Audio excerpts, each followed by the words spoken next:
नमस्कार दोस्तों, मेरा नाम शुभम रॉय है और टेक्निकल नॉलेज में मैं आप सबका बहुत बहुत स्वागत करता हूं। दोस्तों, आज की सेशन में मैं प्रोग्रामिंग विद नॉलेज के फर्स्ट वीडियो यानी कि सी को लेके बात करूंगा। आज हम सी प्रोग्रामिंग सीखेंगे और सी प्रोग्रामिंग के कुछ बेसिक प्रोग्राम भी आज हम बनाएंगे कि हम किस तरीके से सी प्रोग्रामिंग को इम्प्लीमेंट करते हैं और एल्गोरिदम क्या होते हैं। तो दोस्तों, सबसे पहले हम जान लेते हैं कि एल्गोरिदम्स क्या होते हैं। तो एल्गोरिदम्स होते हैं किसी प्रोग्रामिंग को फॉलो करने का, मतलब कि अगर हम लोग मान लीजिए हम लोग कहीं जा रहे हैं, ठीक है। अब आपको रास्ता पता होना चाहिए ना कि आप किस रास्ते से होते हुए जाएंगे, कि आपको कौन सा लेफ्ट टर्न लेना है, कहाँ राइट टर्न लेना है। तो उनको हम एल्गोरिदम कहते हैं। तो प्रोग्रामिंग को भी हम लोग एक एल्गोरिदम के मीडियम से ही फॉलो करते हैं कि हमें कहाँ पे क्या लगाना है, हमें उस प्रोग्राम में आगे क्या प्रोसीजर को अपनाना है। ये सारी चीज़ें हमें एल्गोरिदम से पता चल जाती है। किसी भी प्रोग्राम को बनाने से पहले हमें उसका एल्गोरिदम पता होना बहुत ही ज़रूरी होता है कि उस प्रोग्रामिंग में क्या क्या आ रहा है। अगर हम विदाउट एल्गोरिदम कोई प्रोग्राम बनाने की कोशिश करेंगे तो वो प्रोग्रामिंग आगे जाकर ब्लाइंड हो जाएगी, मतलब कि आगे आपको कुछ भी समझ में नहीं आएगा, ठीक है। तो एल्गोरिदम को कुछ बेसिक स्टेप्स होते हैं, हम लोग उसको स्टेप्स में काउंट करते हैं। वो भी मैं आपको प्रोग्रामिंग से पहले अपने कंप्यूटर स्क्रीन पर दिखा दूंगा कि किस तरीके से हम एक एल्गोरिदम को डिज़ाइन करते हैं, उसके हिसाब से प्रोग्राम हम कैसे बनाते हैं। तो सी को रन करने से पहले, सी प्रोग्राम को हम बनाने से पहले सबसे पहले एक ज़रूरी चीज़ आज हम जान लेते हैं कि सी जो है हम लोग दो तरीके से रन कर सकते हैं। सी के लिए दो तरीके के कंपाइलर्स आते हैं। एक होता है डॉस बॉक्स जो हम बेसिकली ज़्यादा यूज़ करते हैं, दूसरा होता है जीसीसी कंपाइलर। और भी कई सारे कंपाइलर आते हैं, लेकिन ये दो मेन टाइप के कंपाइलर है जो हम इस सेशन में यूज़ करेंगे। तो दोनों में कुछ अंतर नहीं होता है, दोनों में हम लोग सारी चीज़ें करते हैं, लेकिन डॉस बॉक्स में कुछ विंडोज़ की चीज़ें ऐड होती है ताकि वो विंडोज़ ऑपरेटिंग सिस्टम में रन कर सके।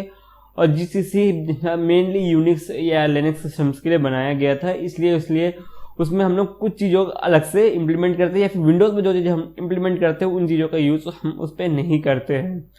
तो चलिए हम लोग अब बढ़ते हैं अपने कंप्यूटर स्क्रीन की तरफ और हम जानेंगे कि हम सी प्रोग्रामिंग कैसे कर सकते हैं। साथ ही साथ हम इसमें कुछ फ्लो चार्ट भी डिज़ाइन करेंगे। फ्लो चार्ट यानी कि हमें ये पता होगा कि हमारा जो एल्गोरिदम है वो किस फॉर्मेट में काम कर रहा है, क्योंकि हमें जब भी कोई एल्गोरिदम बनाएंगे उसका फ्लो चार्ट भी होना बहुत ही ज़रूरी होता है। तो फ्लो चार्ट भी मैं दिखाऊंगा कि वो काम कैसे करेगा और वो किस तरीके से हमारे प्रोग्रामिंग में हमें हेल्प करता है। तो सबसे पहले हम बेसिक चीज़ें की तरफ आज देखेंगे। हम लोग क्या क्या देखेंगे, एल्गोरिदम देखेंगे, उसके बाद हम लोग देखेंगे फ्लो चार्ट उस एल्गोरिदम का, उसके बाद उसका प्रोग्राम देखेंगे, ठीक है। तो हम इन चीज़ों से होते हुए जाएंगे। तो चलिए शुरू करते हैं और जाते हैं हमारे कंप्यूटर स्क्रीन की तरफ। नमस्कार दोस्तों, चलिए अब हम वीडियो में आगे बढ़ते हुए सबसे पहले हम जानेंगे कि एल्गोरिदम क्या होता है। तो जो एल्गोरिदम का टर्म है वो एक सीक्वेंस को डिफाइन करता है। किस तरह का सीक्वेंस को, तो मैंने यहाँ पे एक डेफिनेशन लिखा हुआ है जिसको आप देख सकते हैं। जो डेफिनेशन जो है हमारा यहाँ पे है, the algorithm is defined as a logical sequence of discrete steps that describe a complete solution to the given problem। तो क्या होता है, मतलब कि जब भी हमें कोई प्रॉब्लम मिलेगा सी में, जैसे भी हमें कोई क्वेश्चन आता है तो उसका लॉजिकल सीक्वेंस क्या होगा। सी जब भी आप करेंगे तो सी का हमेशा आपको ध्यान रखना है कि आपको उसके लॉजिकल सीक्वेंस का ध्यान रखना है। तो उसे हम क्या कहते हैं, एल्गोरिदम। मतलब कि जिस प्रोसीजर को हमें किसी प्रोग्राम बनाने से पहले फॉलो करना है वो एल्गोरिदम होता है। तो चलिए आगे देखते हैं कि हम एल्गोरिदम को कैसे डिस्क्राइब करते हैं। तो एल्गोरिदम के 5 मेन फीचर्स या इंपॉर्टेंट पॉइंट्स होते हैं जो हमें पता रहने चाहिए, जो कि होता है उसका फाइनाइटनेस। तो फाइनाइटनेस क्या होता है, फाइनाइटनेस होता है एल्गोरिदम, जो भी एन एल्गोरिदम है वो किस तरीके से फिक्स्ड नंबर ऑफ स्टेप्स में बने होने चाहिए। मतलब कि ये नहीं होना चाहिए कि हम प्रोग्राम बनाते जा रहे हैं, हो सकता है कि हमें कुछ और स्पेस की जरूरत पड़े तो हमने एल्गोरिदम को और बढ़ा दिया। नहीं, ऐसा नहीं होता। हमें एल्गोरिदम पहले से फाइनाइट रखना है कि इतने ही स्टेप्स में वो प्रोग्राम कंप्लीट होगा और वो होगा उसका फाइनाइटनेस। मतलब कि अगर हमें 5 स्टेप डिफाइन किया है एल्गोरिदम का, तो प्रोग्राम के भी 5 स्टेप्स ही होंगे, ना उससे कम होंगे ना उससे ज़्यादा होंगे। तब पहले से प्री डिफाइंड होगा कि हमारा जो एल्गोरिदम है वो फाइनाइट होगा। ये नहीं कि एल्गोरिदम कंटिन्यू चलता जाए हमारा, वो फाइनाइट होगा। उसके बाद क्या होगा, वो डिफाइन होना चाहिए, जो भी होगा डिफाइडनेस, यानी कि वो जो भी स्टेप्स होगा उसको हमें पर्टिकुलरली डिफाइन करने आना चाहिए कि वो किस तरीके से डिफाइन होगा और किस तरीके से कैरी फॉरवर्ड होगा, कैरी आउट होगा, और किस तरह से उसका हर एक स्पेसिफिकेशन और एम्बिग्यूटी रहेगी। ठीक है, उसके बाद उसका इफेक्टिवनेस, उसका इफेक्टिव क्या होगा, उस एल्गोरिदम का पर्पस क्या है, हमें उसको मल्टीप्लिकेशन करना है कि डिवीजन करना है, कि वो किस बेसिस पे बना हुआ है, ये हमें पता होना चाहिए। और दो सबसे इम्पोर्टेंट पॉइंट है वो है इनपुट एंड आउटपुट, मतलब उसका इनपुट क्या है, उसका आउटपुट क्या है, इनपुट हमने क्या दिया था और आउटपुट हमें क्या मिला रिजल्ट में, ये हमें पता होना चाहिए, ताकि हम प्रोग्रामिंग जब करेंगे तो हमें उस पर मदद मिल सके। तो चलिए अब आगे बढ़ते हैं। तो जब हम आगे बढ़ेंगे तो सबसे पहला हम आते हैं हम फ्लो चार्ट में। फ्लो चार्ट क्या होता है? तो फ्लो चार्ट जो होता है वो ग्राफिकल रिप्रेजेंटेशन होता है किसका? एल्गोरिदम का। ठीक है, अब फ्लो चार्ट में भी कुछ हमारे स्टेप्स जो हमें फॉलो करने होते हैं वो हम सिंबल्स के फॉर्म में दिखाते हैं। तो सबसे पहला जो हमारा होता है वो होता है टर्मिनल। टर्मिनल क्या होता है? टर्मिनल जो भी होता है वो किसी फ्लो चार्ट का स्टार्टिंग पॉइंट होगा और एंड पॉइंट होगा, या तो हॉल्ट होगा। ठीक है, तो स्टार्टिंग पॉइंट को दर्शाने के लिए हम इस सिंबल का यूज़ करेंगे। ओवल टाइप की दो सिंबल्स आप देख रहे हैं, इन दोनों में से हम लोग किसी का भी यूज़ कर सकते हैं। ये होते हैं हमारे टर्मिनल पॉइंट्स। ठीक है, टर्मिनल पॉइंट मैंने क्या बताया कि किसी भी स्टार्ट या एंड पॉइंट या हॉल्ट पॉइंट को प्रोग्राम का वो शो करेगा। ठीक है, उसके बाद क्या होता है? Input and output. Input output क्या होंगे? हम पैरेललोग्राम जो हमारा सिंबल है पैरेललोग्राम का, उससे हम लोग उसको शो करेंगे। यानी इनपुट और आउटपुट जो भी डेटा हमारा प्रोग्राम में इनपुट होगा या प्रोग्राम से आउटपुट होगा, उसे हम लोग इस पैरेललोग्राम के सिंबल से शो करते हैं। उसके बाद आता है हमारा डिसीजन। डिसीजन क्या होता है? डिसीजन जो होता है वो हम डायमंड शेप, ये जो आप डायमंड शेप देख रहे हैं यहाँ पे, ये जो डायमंड शेप बना हुआ है डिसीजन का, हम उसको डायमंड शेप में बनाते हैं। मतलब कि जैसे हमें मान लीजिए less than, equals to, less than, ये सब जब सिंबल हमें यूज़ करना होता है तब हम डिसीजन का यूज़ करते हैं। मतलब कि जिनमें से कोई एक होगा या दोनों होंगे, या चीज़ जो यस या नो कंडीशन को दर्शाता है। जब हम यहाँ पे या फिर कोई क्वेश्चन राइज करेंगे उस टाइम भी हम डिसीजन को देंगे, तो हम उस टाइम डिसीजन का यूज़ करते हैं जब हमें कोई दो में से एक या तीन में से एक हमें चूज़ करना रहता है। तो चलिए अब आगे बढ़ते हैं और देखते हैं फ्लो चार्ट के और भी सिंबल्स क्या होते हैं। Flow line. फ्लो लाइन क्या होता है? हमारा प्रोग्राम किस डायरेक्शन में फ्लो करेगा, अपवर्ड, डाउनवर्ड, लेफ्ट और राइट, इस चीज़ को हम लोग फ्लो लाइन्स के मीडियम से शो करते हैं। टॉप बॉटम अप्रोच को हम शो कर सकते हैं। हमारा प्रोग्राम किसके बाद किस प्रोसेसिंग के पास आएगा या फिर किस कहाँ पे जाएगा, वो हम फ्लो लाइन्स से डिसाइड करते हैं। उसके बाद आता है प्रोसेसिंग। प्रोसेसिंग क्या होता है? हम लोग स्क्वायर शेप में, मतलब मान लीजिए हमने इनपुट तो दे दिया, उसके बाद इनपुट के बाद हम प्रोसेस करेंगे। जैसे मैंने को 4+4 मेरे को प्लस कराना है, तो 4+4 जो हो गया, 4 और 4 वो तो इनपुट हो गया, प्लस जो हुआ वो प्रोसेसिंग हुआ। तो 4+4 कहाँ होगा? इस ये जो रेक्टेंगल शेप जो बॉक्स हम देख रहे हैं यहाँ पे, वहाँ पे हमारा वो प्रोसेस होगा। ठीक है, सिर्फ वहाँ पे प्रोसेस होगा। उसके बाद क्या होगा? जो मैंने पिछले पैरेललोग्राम जो आपको सिंबल दिखाया था उस वहाँ पे हमें आउटपुट मिलेगा, वो होगा 8। ठीक है, उसके बाद आएगा कनेक्टर। कनेक्टर का यूज़ हम लोग वेरियस पोजीशंस में करते हैं फ्लो चार्ट में, ताकि हम लोग आगे की ओर, मान लीजिए हमारा एक पेज में फ्लो चार्ट कंप्लीट नहीं हो रहा है, दूसरे पेज में जाना है, तो उस टाइम हम लोग कनेक्टर का यूज़ करते हैं। ठीक है, उसके बाद होता है कमेंट सेक्शन। कमेंट सेक्शन में क्या होता है? मान लीजिए हमने कहीं फ्लो चार्ट में कुछ चीज़ बनाई है और उसको हमें कुछ कमेंट करना है, तो हम लोग उस टाइम इसका सिंबल का यूज़ करते हैं। उसके बाद होता है डॉक्यूमेंटेशन। मतलब कि मान लीजिए हमें कुछ फ्लो चार्ट में डॉक्यूमेंटेशन भी देना है, तो उस टाइम हम डॉक्यूमेंटेशन का यूज़ कर सकते हैं। ठीक है, चलिए अब आगे बढ़ते हैं। चलिए एक सिंपल सा एल्गोरिदम है और ये उसी का फ्लो चार्ट है। सॉरी, आगे बढ़ गया था। ठीक है, और यहाँ पे क्या लिखा है? Write in algorithm for finding the addition of 2 number. तो स्टेप 1 में मैंने क्या लिया है? मैंने वैल्यू ऑफ ए लिया है। ठीक है, वैल्यू ऑफ ए को हम लोग इनपुट लेंगे।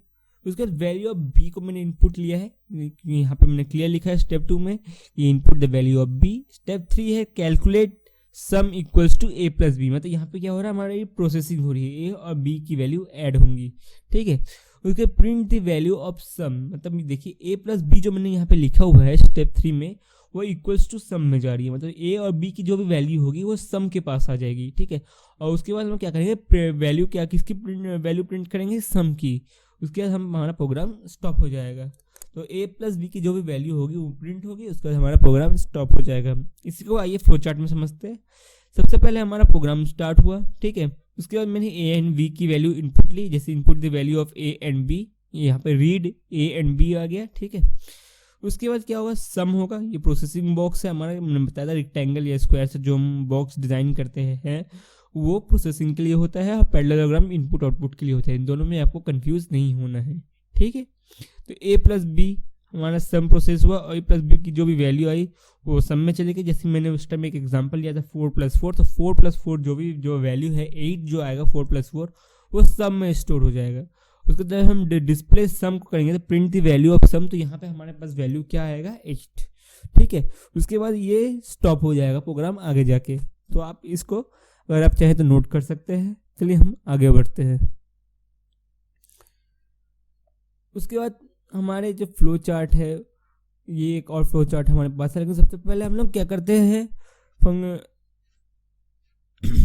तो सबसे पहले हमने देखते हैं यहाँ पे एक मैंने एल्गोरिथम लिखा है। इसमें मैंने लिखा है इनिशियलाइज n = 0, ठीक है। तो मैंने सबसे पहले हम समझ लेते हैं कि ये है किस चीज़ का एल्गोरिथम। तो write an algorithm to print even number between 1 to 100, मतलब 1 to 100 के बीच में जितने भी इवन नंबर आते हैं हम उसको प्रिंट करने का एक एल्गोरिथम लिखेंगे। तो ठीक है, तो इनिशियलाइज किया हमने क्या, n = 0, मतलब 0 से स्टार्ट कर, n की वैल्यू मैंने यहाँ पे क्या दे दी 0, ठीक है। अब स्टेप 2 मैंने क्या किया, n = n + 2, मतलब जो भी होगा n में 2 प्लस होता जाएगा। मतलब n की वैल्यू पहले से हमारे पास 0 थी, तो 0 + 2 हो गया। तो यहाँ पे क्या आ जाएगा 2, प्रिंट क्या करेगा n, ठीक है। तो n की वैल्यू यहाँ पे हमें क्या मिल गई 2। तो अब यहाँ पे मैंने लिखा है if n < 100 then go to step 2, ठीक है। तो अब हमारे पास 2 है और ये 100 है, तो हमारा कंडीशन क्या हो गया, ट्रू हो गया यहाँ पे ये कंडीशन, ठीक है। तो हमने उसका कंडीशन ट्रू होने के बाद मैंने क्या लिखा है, then go to step 2, step 2 में वापस जाएगा, ठीक है। स्टेप 2 में यहाँ पे n 2 था, 2 + 2 फिर से होगा, ये 2 + 2 क्या हो जाएगा, n = 4 हो जाएगा, ठीक है। फिर से ये प्रिंट क्या करेगा, 4 प्रिंट करेगा, और ये उसके बाद फिर से यहाँ पे कंडीशन को चेक करेगा। अब क्या होगा, ये n 4 है हमारे पास, तो ये 100 से कंपेयर फिर से होगा, फिर से कंडीशन ट्रू होगी, और फिर से सेम प्रोसेस हमारा चलते जाएगा।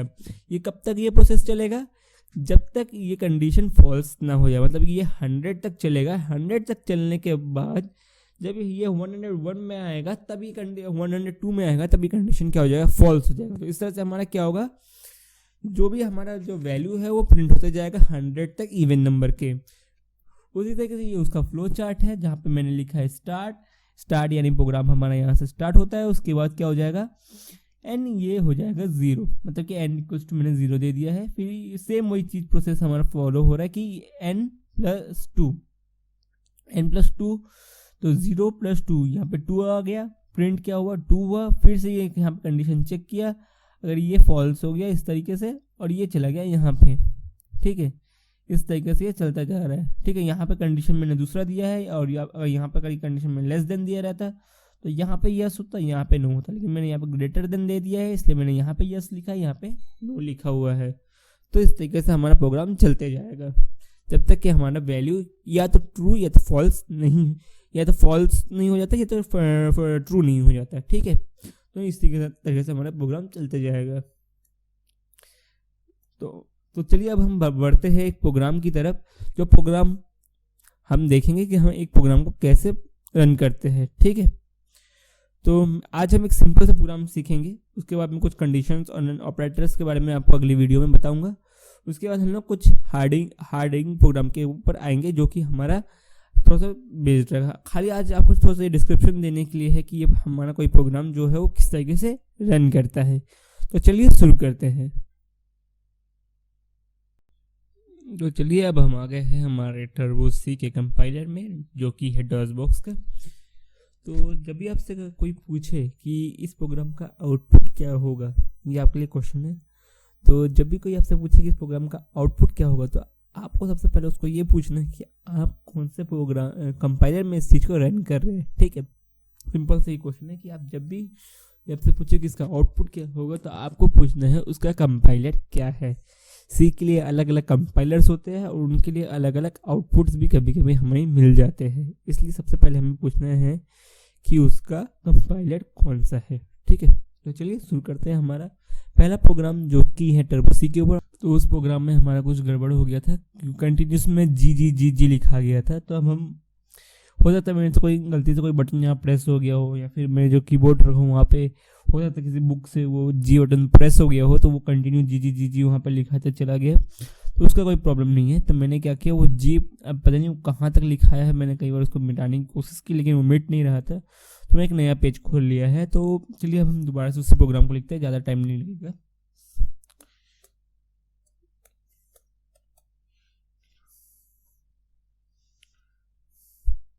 तो आपको पता भी चल गया होगा कि हम लोगों को वो कैसे एरर कैसे चेक करना है।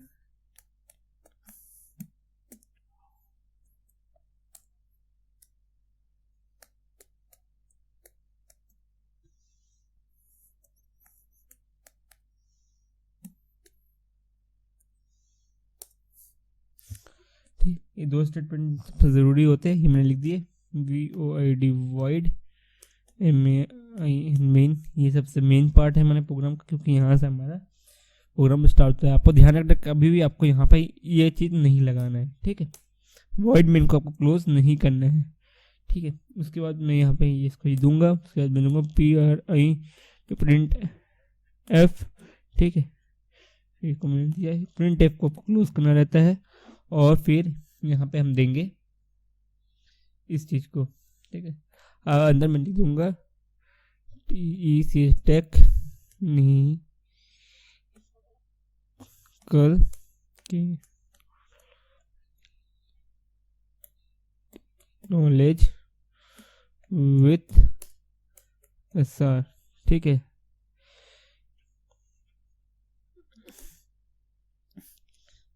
अब मैं यहाँ पे फिर से दे दूंगा। इसको देने से पहले हमें यहाँ पे क्या करना रहता है, मैं डायरेक्ट दे दिया, यहाँ पे गड़बड़ कर दी मैंने। तो सबसे पहले यहाँ पे हमें देना होगा, कैपिटल लिखा रहा है,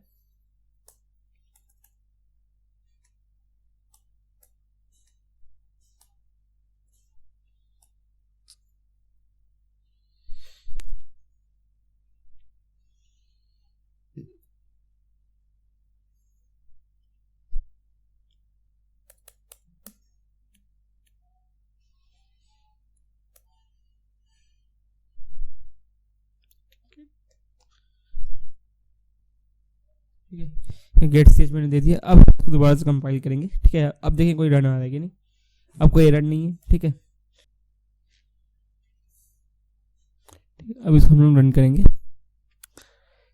रन किया तो आप देख सकते हैं यहाँ पे ये हमारे फाइल का लोकेशन, ऊपर जो सी टर्बो C3 भी नहीं है हमारा फाइल जहाँ पे ये सेव हुआ है उसका लोकेशन, और यहाँ पे टेक्निकल नॉलेज विद SR। तो ये था एक सिंपल सा प्रोग्राम बनाने का तरीका, जिस तरीके से आप प्रोग्राम बना सकते हैं सी में। और बाकी प्रोग्राम को भी कैसे बनाना है मैं वो भी बताऊंगा।